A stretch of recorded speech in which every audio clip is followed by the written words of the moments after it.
is Isha Kayal, and today we are going to discuss classification of company. Company can be divided on the basis of various factors like on the basis of liability, on the basis of control, on the basis of number of members, access to capital, and many more. So let's start. First we will begin with the classification of company on the basis of liabilities. First, company limited by share. Here, the liability of member is limited to the extent of amount unpaid on their share. Like if the nominal value of a share is ₹10 and the shareholder has paid ₹8, then he is liable to contribute only ₹2 regarding company's liability.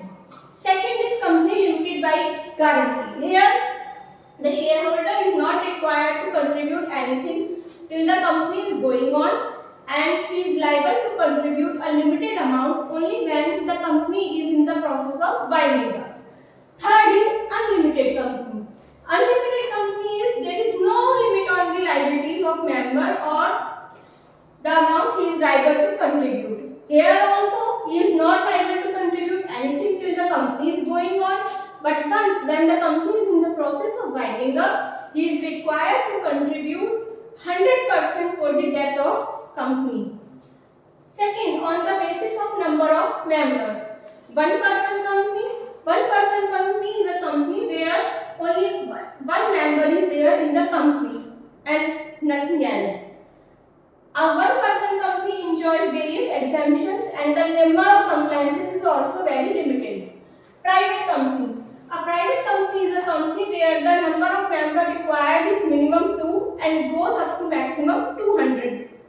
Public company. Public company is a company where the number of minimum members is 7 and there is no limit on the maximum number of members. Third, on the basis of control. Holding and subsidiary. Holding company is a company which holds more than 50% of the share capital or voting power in the subsidiary company. So the company become its holding and the other company become its subsidiary.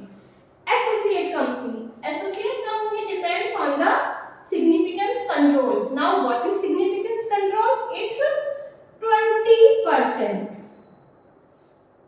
Now suppose a company holds 20% of voting power in B company. So B company is associate of A company. This is called concept of associate company. Now on the basis of access of capital. Access to capital in this category there are two types of companies, listed company and unlisted company. Listed companies are the companies which are listed in stock exchange like NSE, BSE, etc. And the shares can be freely traded in the stock market. Now, the point to be noted is only public limited company can be listed company and the shares of private limited companies are not freely transferable. Unlisted companies are the companies which are not listed in stock exchanges. Now, there are various other classification of companies like government companies. Government companies are those companies in which 51% or more of the ownership is either held by central government, state government or partly by central and state government. Foreign companies. Foreign companies are the companies which are incorporated outside India but they have a place of business in India either by themselves or through others. Charitable companies. Charitable companies are defined under Section 8 of Companies Act 2013. These companies are the companies which are incorporated for promotion of religion, education, sports or art. Dormant companies. Dormant companies are the companies which are incorporated for future project and they don't have any significant transaction. the number of compliances applicable on dormant companies are also very few. Nidhi companies. Nidhi companies are the companies which are incorporated to promote habit of saving among the members or people. These companies accept deposit from public and use it for their own profit. Public financial institutions. Public financial institutions are like Life Insurance Corporation of India. These are categorized as public financial institutions. So, let's have a quick recap of this classification of companies.